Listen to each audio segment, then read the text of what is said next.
Eto mga minamahal, sobrang linaw na to ha. Ano yung sabi dito sa balita? Yan 57%.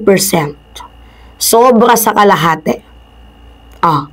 Mataas na numero yung 57% na yan. Pero mas maganda kung umabot yan ng 80 to 90%.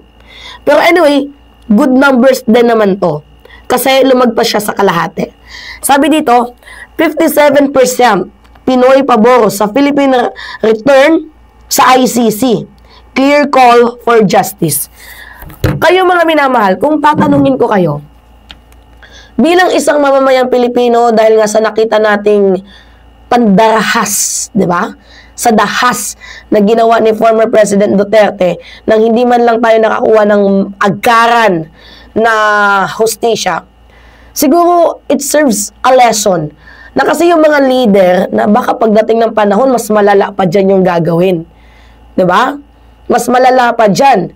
Kaya dapat, diba, bumalik na tayo sa International Criminal Court para nang kahit papaano mga minamahal, yung mga leader, hindi sila masyado yung tinatawag na masyadong bayulente.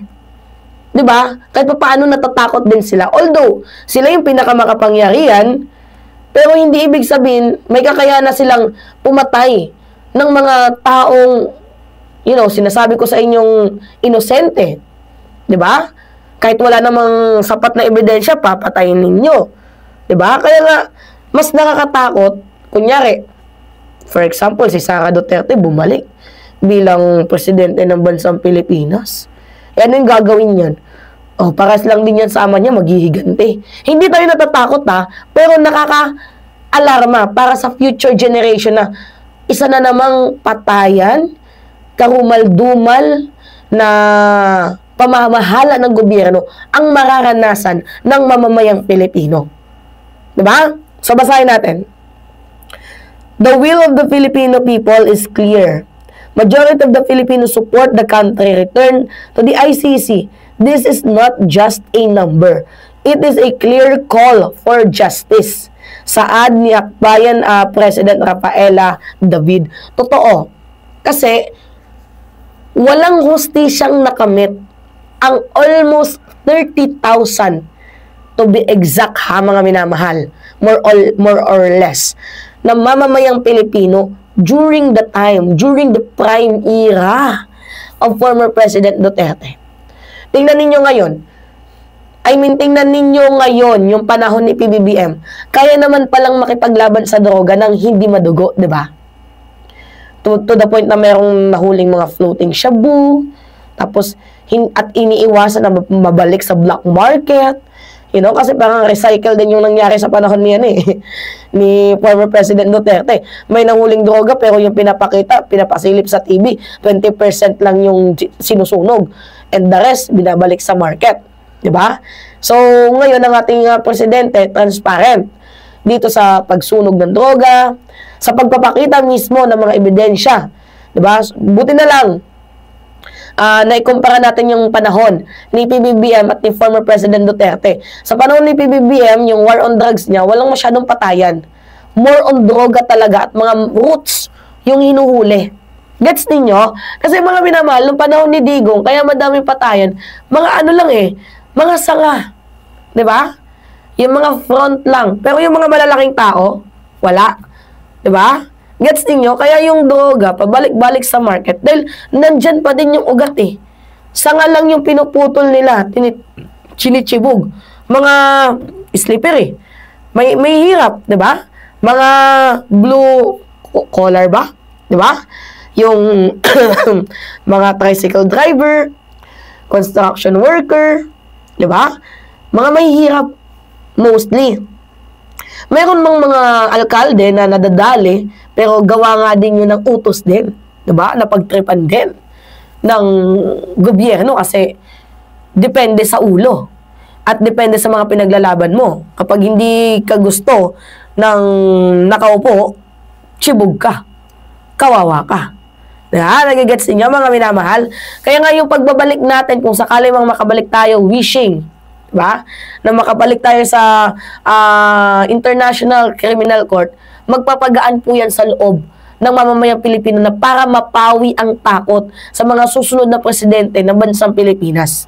Kasi kung patuloy lang na hindi tayo miyembro ng International Criminal Court, kawawa naman.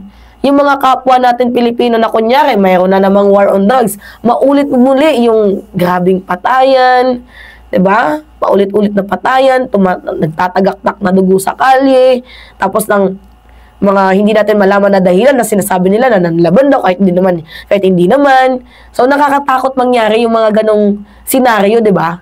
Gets ninyo mga minamahal. Kaya dapat i-pursue natin na makabalik tayo dahil sobrang halaga po ng International Criminal Court para sa justice system ng ating bansa. Hindi natin sinasabi na mabagal ang sistema ng hudikatura or ng judgment dito sa atin, pero mas malaki ang may tutulong ng International Criminal Court once na tayo ay miyembro. Kasi ang pagbabasya lang naman ng ICC yung war crimes, crimes against humanity. Doon lang naman sila nakafocus para maibsan yung trabahong mabibigat ng ating korte. Dahil meron tayong katuwang, which is yung International Criminal Court. Gets ninyo? Anyway, mga minamahal, maganda tong panawagan ng Akbayan Party List at itong survey na to, hoping sana na mas lumago pa ito. Itong survey na yan, hoping sana na mas lumago. Hindi lang 57%, wishing na sana by next month maging 60%, hanggang pataasan ng pataas. At syempre, yung boses ng kabataan ay lumalaki. Diba? Syempre din, yung mga kabataan din, mga minamahal, sabi ko nga sa inyo, sila yung future natin. Paano na lamang yung future natin kung ang susunod na presidente ay bayolente? So, hindi na tayo makakapagboses kasi takot na tayo sa freedom of expression. Nagigets niyo mga minamahal, lahat tayo may tatakot na. Oh. So, yun yung sinasabi ko sa inyo, na kailangan nating isave yung future natin. Kailangan nating i-call out, i-boses to palagi para, diba mga minamahal, para sa future generation ng mamamayang Pilipino. Alright, mga minamahal, anyway, it's me again, Alicia nyo. Yes, pahingi lang po ako ng comments, likes, and share. Medyo hindi na ako post, no, mga minamahal, kasi umiinom ako ng calamansi juice. Hindi kasi ako mahilig sa gamot. Natatakot ako na baka pag uminom ako ng gamot, masira yung natin, yung kidney natin. Diba? Kaya ang ginagawa ko mga minamahal, herbal lang. So, pahingi ako ng comments, likes, and share mga minamahal. And also, don't forget to click the subscribe and always hit mga minamahal notification bell para lagi kayong na-update sa mga video na ina-upload natin. Yun lamang po at ingat mga kababayan.